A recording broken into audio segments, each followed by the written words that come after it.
excited. So I started recording. Hello, hello.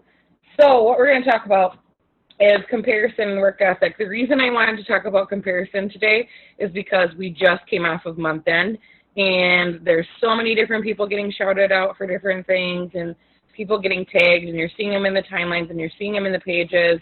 It's so easy to compare yourself to somebody else.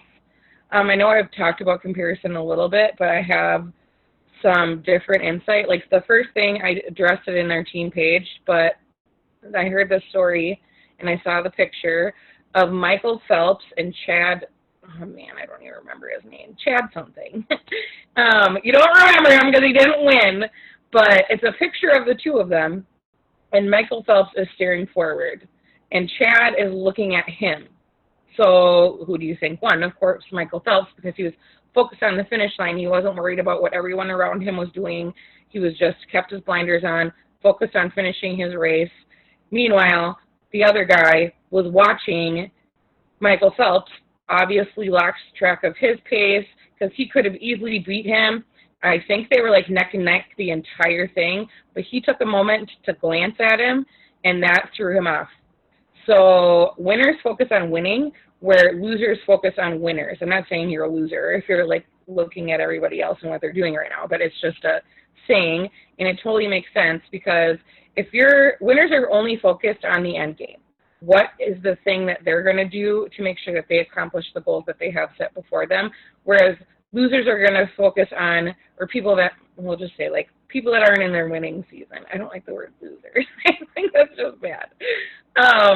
Are focusing on what all the winners around them are doing. So when your attention is on someone else and what they're doing, you're totally missing all of what you're capable of because you're watching somebody else. This can be somebody on your sideline. It can be even somebody you look up to as a mentor. It can be somebody that is just a friend of yours, whatever that looks like. But when you're trying to focus on what someone else is doing and you're asking yourself some questions that I'm going to address and how you can flip it, you need to start creating your own voice, drawing inspiration versus drawing comparison. So when you're watching, like if the first thing that you're doing when you get on is you're like getting on social media is like you're checking everyone else's profiles out, you lose your creativity because you're focused on what they're personally doing. You're focused on maybe something will come into your mindset that might throw you off. Like the very first thing I try to do every single day is I pour into myself first. So I will make sure that I'm doing my schedule. I'll plan out like what my content is going to look like for the day. I'll listen to like a podcast or a video, and then I'll hop into my actions because I know, and I pull up my numbers to see where I'm at, where I need to be, and all that stuff too. But I know the second that I hop on social media, there is an opportunity for me to get caught in comparison with somebody else. Like somebody might have a shout out that they're posting that they're doing so good or whatever that looks like, and that can dampen your mindset right off the bat. So if you're not focusing on what you need to do first, it can ruin your entire day or your month or your week or whatever that looks like. So these are some of the questions that I have personally asked myself, I know for a fact, and when I heard these ways that you could flip them, I was like, that's such a good way to think of things because I know for a fact if I am thinking this, I can't possibly be the only one. So what are they doing that I am not doing? I have said that to myself so many times because there's people that join the business at the same time as me. And I'm like, what are they doing like that I'm not doing? And instead of asking that question, it's best to flip it on yourself and say, what do I need to do to get where I want to go? Because your circumstance is not the same as theirs, and I'm going to talk about that too. And then I've also asked questions like, well, I wonder what their day looks like. I wonder what they're doing for their actions every day. I wonder what they're doing for their messages. Like, what do they look like? Yes, like, I think it's a good thing to have knowledge and to learn because knowledge is power, obviously. But if you are drawing your questions just to, like, try to compare yourself and measure where you're at to somebody else as opposed to just seeking knowledge, which I've done. So I'm like, what are they doing? Like, what's the secret sauce? Like, why are they doing this? There is no secret sauce, I'm going to say. And I've spent so much time stuck in the zone where my wheels were spinning and I was wondering what everyone else was doing, that if I would have just focused that energy on what I knew I had to do instead of wondering for like creeping on other people's pages, going into their message and asking what they're doing every day. I don't know, like, yeah, so like all those things were just distracting me from the action that I needed to take personally, and I knew that I had to take deep down. And you think like sometimes people they're just lucky, or maybe, wow, they just added the right person into their network. Like, no, you don't know what their background situation looked like. They could have came from another company. They could have had a huge network of people. Just because they didn't come from another company doesn't mean that they didn't have connections already built, or life circumstances that have catapulted them ahead. So staying in your lane and staying focused on what do I need to do, and then what does my day need to look like? What systems do you need to put in place for your day? Because your day doesn't look like my day, doesn't look like Sarah's day, doesn't look like Amanda's day. Like, everybody's day looks different. And I'm going to tell you, like, as much as you even try to hone in on making your day look the same every day, it's never going to look the same. But you need to have the right actions implemented throughout the day. Yeah, waiting for the perfect situation to work, it will never happen. I will work my business when, or I will get this stuff in when summer slows down a little bit, or I will, if you're telling yourself this in the beginning of the day, oh, I'll get to my tasks after lunch or whatever, then lunch comes and it never happens. So that's why I always get all my stuff done right away in the morning, because I know I'm going to get thrown curveballs throughout the day. I have kids, I have a part-time job, and I know you all are super busy too. So as much as you can try to get done in the beginning of the day, it's so huge. But taking ownership of your own schedule is what ultimately is going to lead to your own success. What does your schedule look like? And then not just flying by the seat of your pants all the time. Because I have been there where I was like, oh shoot, I need to add people. And then I'd be adding people throughout the day. So I've been working on this month really intentionally planning out my calendar, writing down what I'm going to do hour for hour. Now, does it always happen? Absolutely not. But at least I had set the intention for my day. No one's scheduled the same. Yeah, I already said that. And if you're searching for balance, so I think that's like an almighty word that everybody wants. They want balance in their life. Well, if you want balance, you can stay at a 9 to 5 if you want. That's totally fine. But if you're wanting the opportunity to be able to work for yourself, to have time freedom, to be with your kids when you want to not have to ask somebody to call in sick, to even just have more financial freedom, like, you're going to have to find integration as opposed to balance, because there is no such thing as balance. There like literally is no such thing as balance. So when you're looking at intentional integration, that's where you're looking at your schedule holistically. So you're taking a look at, what are the priorities I have for my day? Do I have work? Because obviously I know there's lots of jobs where you're not able to be on your phone. And so obviously you can't do that. Do you have kids that, you have dinner with, you have bedtimes, you have breakfast with them, you get them ready for school, like all that stuff. Like, those are non-negotiables. This business is not intended for you to be on your phone 24/7. And I want you all to know that if you're feeling like you need to be on your phone all the time, that's a mentality of lack. Like, you don't have to be. I always thought, if I'm not on my phone, I'm going to miss something. Or if I'm not on my phone, I could be doing more. And when you're coming from that headspace, you're starting to like put a lack universe around you as opposed to an abundant universe. If you're doing your tasks and then good and well that what you did was what you needed to do, so that's intentionally adding to your network, maybe following up with a couple people, starting to build relationships with people, If you're doing those things, which only should take you like a half an hour to an hour continually, and I've talked about the compound effect, continually, you earn the right to set your phone down and walk away from it. I literally just played in the pool with my daughter from 6 until almost 8 o'clock. She's a little fish. Like, she will not get out of the pool. But I intentionally left my phone inside. And I always thought, if I don't answer this message right away, I'm going to lose that person. If I don't answer my team member right away, like, they're going to get mad at me or whatever that looks like. Not the truth. Like, you want to empower people to find answers for themselves. And if somebody is truly interested and it takes you an hour to get back to them, like, they're not going to be mad at you about it. Trust me. I've had people that have messaged me in the morning and I've not been able to get back to them until the evening, and they've ordered. So if you're coming from a place where you feel like you always need to be on your phone, you always need to be at people's beck and call, like, there is no way that you're going to be able to build sustainable growth, because when you build your organization a lot bigger, you have more people that are demanding your attention. And if you're at the drop of a hat just giving your attention to everybody as quickly as you can, there is no possible way that you're going to be able to keep up with all those messages.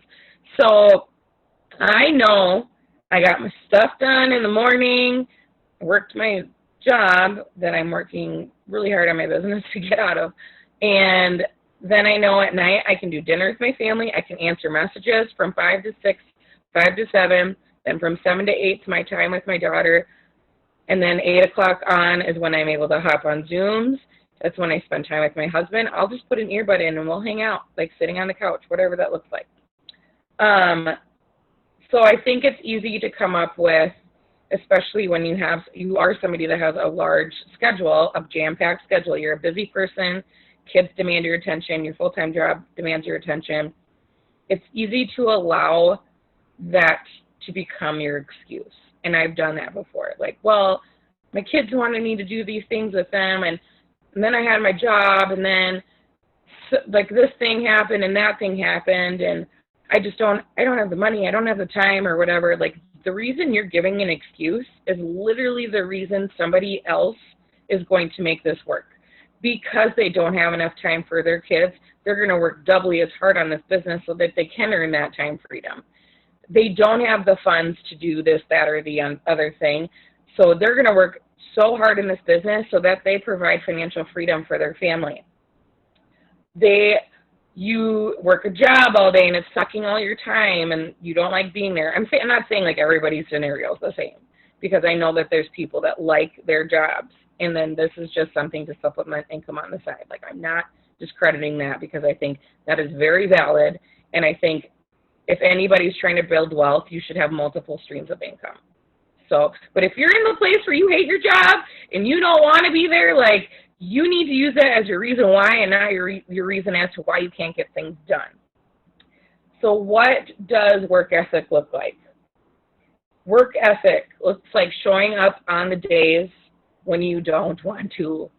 There are days when you're going to be like, I just don't want to send a message. I just don't want to post about stupid Thrive.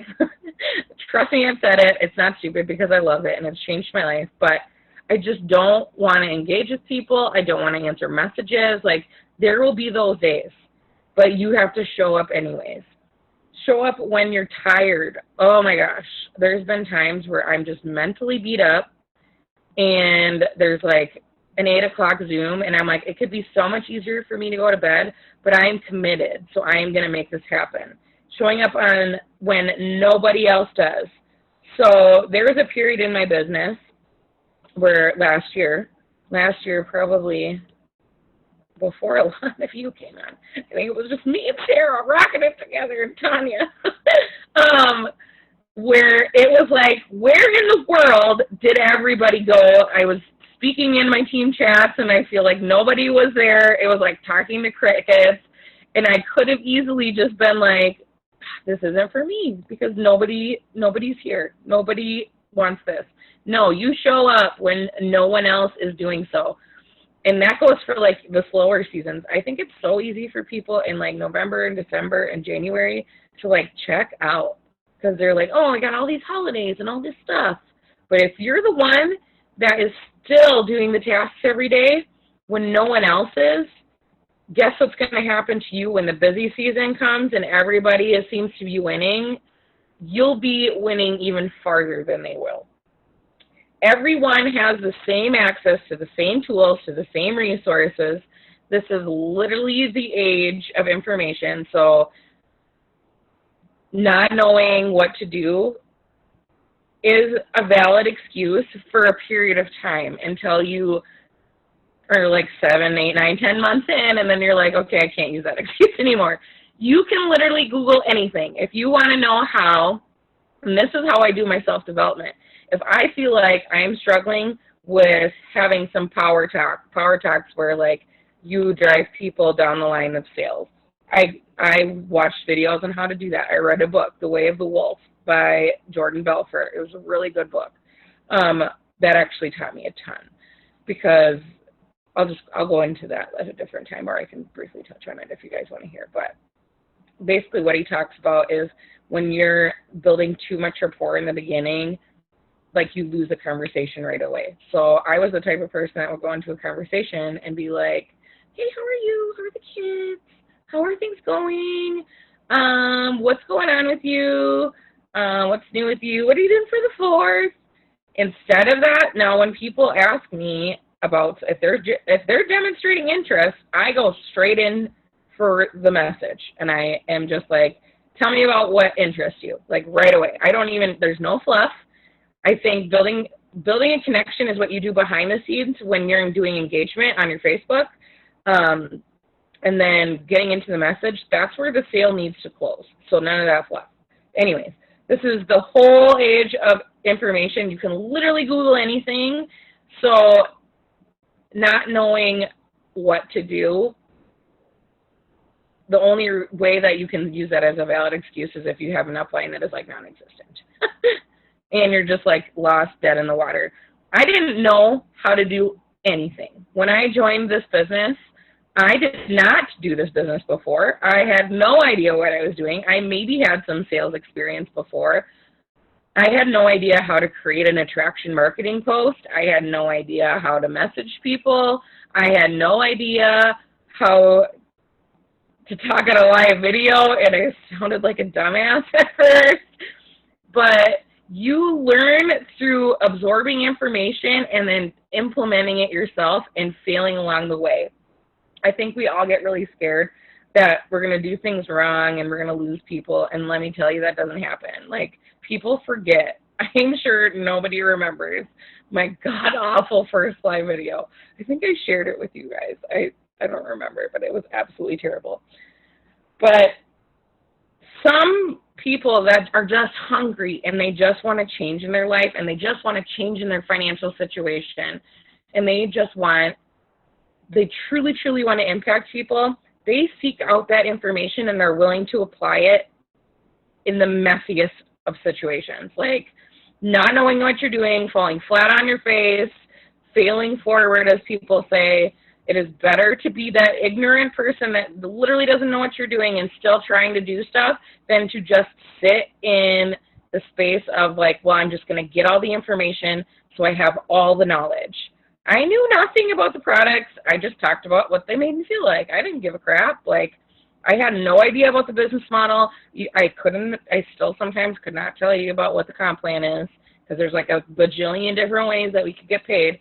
But what's important to me is that I have a mission to not only impact my life and my family and achieve my goals that are on my dream board, but I want to impact the lives of other people. I want them to live financial free lives. I want them to build confidence. I want them to do the things.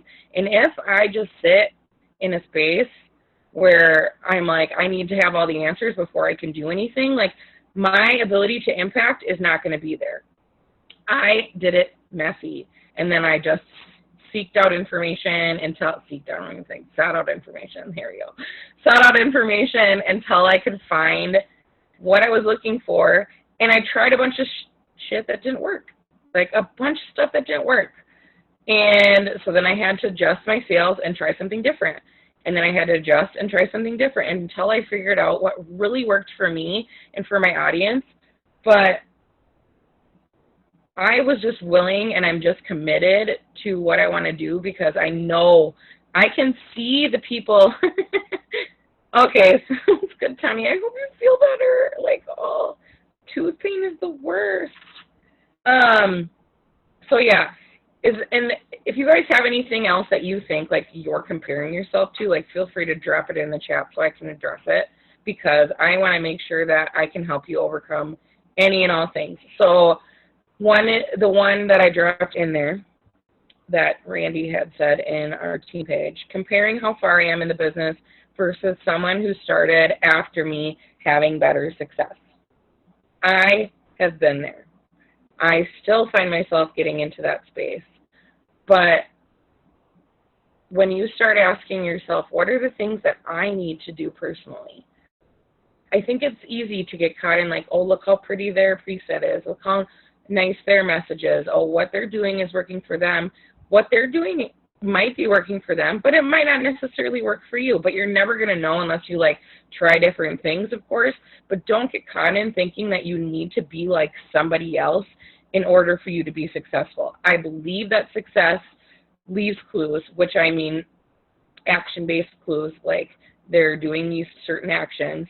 But I don't think by you copying somebody, it's going to get you to where they are. So like you can watch Zooms and get information and you're like, I don't know that I would do it that way. And that's fine, because your path is meant for you in the way that you're going to pave it. It's not going to be the same path that I pave, and it's not going to be the same path that Sarah paves. It's going to be different for everybody. And that's the beauty of this thing. That's the beauty of this business, is that you can do it what way makes you feel comfortable, as long as you're connecting with new people every day, adding people into your network, and getting your message of your story out there. It doesn't matter how you do it. If it's working for you, like, rock on, keep doing it. That's what I love the most about this, is that I don't have somebody standing over my shoulder saying, you have to post this way, and you have to send a post at this time and this time and this time and this time. And then you have, okay, now you have to go send messages to people that you don't even know. Like, we don't have that in this business, and at least with this team, we definitely don't. And I want you guys to know, like, your individuality is your power, and to use whatever it is that you're gifted with, and I've talked about this, leverage your strengths and utilize that in how you're delivering your message. If you feel like you're really good at talking to people on live videos, like you're just good at live videos, like it doesn't scare you, do more live videos. Like, video is where it's at. If you would feel more comfortable like recording videos and putting them up there, totally fine. If you are really good with like graphics and that sort of thing, like post them all day long in your stories. That's so cool, I think. If you feel like you're the holistic crunchy mama, like talk like that. If you feel like you're that mom that is, like, I'm just giving examples of probably you guys. If you're that mom that's like so busy and you want to, you know, show all the busy, crazy things that you're doing in your life, like do it that way. If everyone doesn't fit into the same mold, and that is the absolute beautiful, gorgeous thing about this whole situation or this whole business, is that you don't have to fit into a certain mold. You don't have to do things a certain way. But as long as you're connecting, building, and sharing your story, then you're going to end up being successful. So anything else? The Enneagram. So I took this Enneagram test. I don't know, have you taken it, Jennifer? Because I know that Rachel Hall's talked about it a lot. I took it forever ago, but I don't remember what I am. So I couldn't remember that website either that you said earlier. What is it, My Enneagram or something? Here, I'm typing it in the chat. It's yourenneagramcoach.com. Okay, I'm going to do it again because I'm interested to see what I am. Yeah, and I like, when you guys find out what you are, like, tell me, because I think it would really help, one, that if we're into like in a conversation where we're trying to figure out what worked best for you. I can understand kind of like where your inner workings are. Like I know Randy is an 8 and I'm a 3. So 3 is the achiever. No surprise there. I've done like strengths finders before and I was achiever and competition, and like that fits perfectly into that Enneagram. 8 is like a challenger, and I know that's what Randy is, and that's what my husband is too. And it's funny because after you take it, there's a spot too where you can like put you and your significant other, and it like tells you like how you will complement each other, and then like when you're not working the best together, like what it looks like. And I was like, gosh darn, that is me and my husband to a T. It's so crazy. It's like spot on. But it helps you understand like when you're operating at your best, this is what it looks like.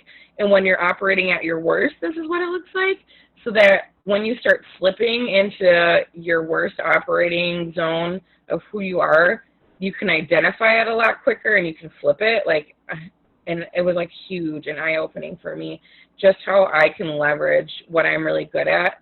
Because like with me, like competition and overachieving might not work for Jennifer. Like it might not work for Sarah, but like I'm ultra competitive. So if you tell me like, here's a thing, go get it, I'm like, I am there and I am not getting second place. But that might, like that same like brash message might not work for somebody else. I think as we build, because my goal is to build you all as leaders, obviously, as you're building your own teams and as you're bringing in people into your leadership organization, I think it's good to understand like how people operate in these things, so that when you're bringing them on, like you can't just use a blanket approach with everybody, obviously. What is he? Do you know, Randy? I'm curious.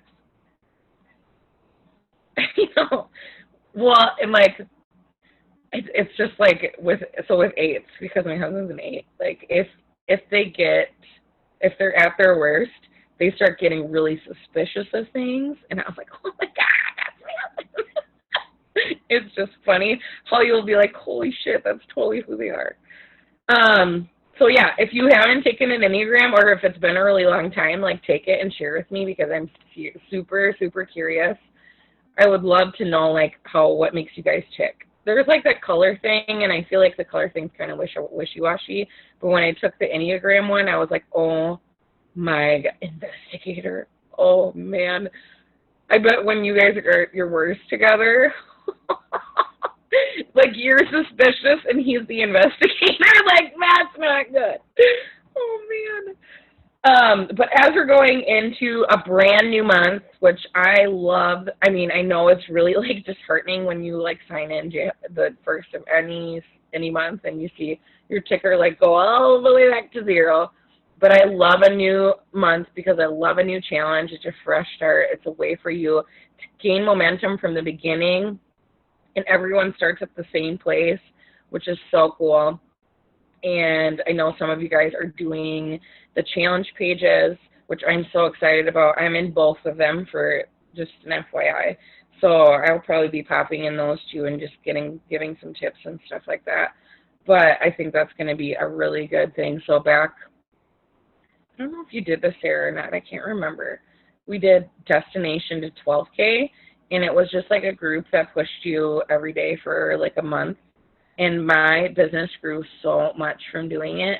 So if you're in one of those challenges, like prepare, if you're consistent and committed to those tasks that she posts every day, like your business will grow, I promise. But yeah, so super excited for a new month, guys. What I wanted to talk about in the group chat. Do you guys know how to change the colors of the group chat? Yes, no, maybe so. If not, I can do a screen recording and show you guys. But I want, so that we can celebrate everyone at all times through the entire month, anytime you get a customer order, whether it's brand new or if you sign a new promoter, if it's brand new or existing for customers, because promoters doesn't make any sense. So if you sign a brand new customer or you sign a brand new promoter or a customer of yours orders, I want you guys to change the chat color, because I want us to like celebrate the hell out of one another this entire month and cheer each other on and just keep our momentum super high. I am so excited for what's coming this month. I think some great things are going to happen. I'm like praying it's rank advancement bonuses because that would be so incredible for all of you guys. So for those of you that haven't been around for a rank advancement bonus, yeah, out of ships too. Well, don't do one for every single one because then you'd be like, you'd be like changing all sorts of colors. So let's just do outside of the auto ships. We'll do outside of the auto ships and new promoters.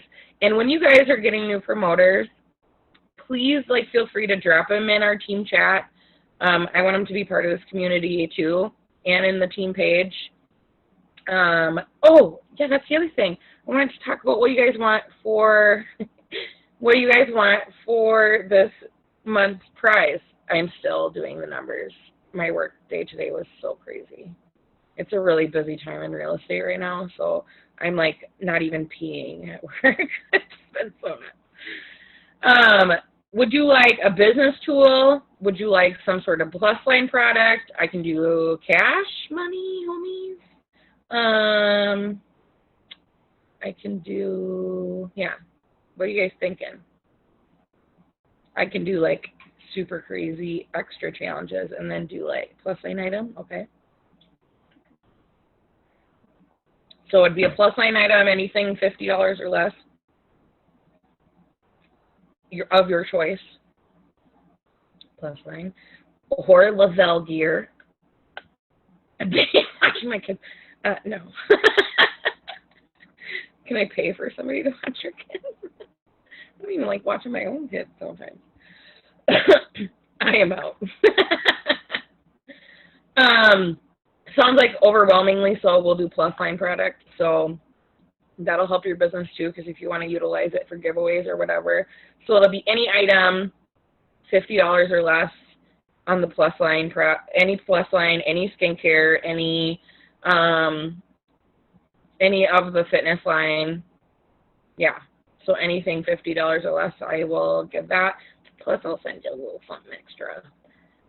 So we'll do that. I'll post the first task challenge tomorrow. And then, yeah. So I think that's about all I wanted to cover. But super excited about this month, guys. We're going to do amazing things together.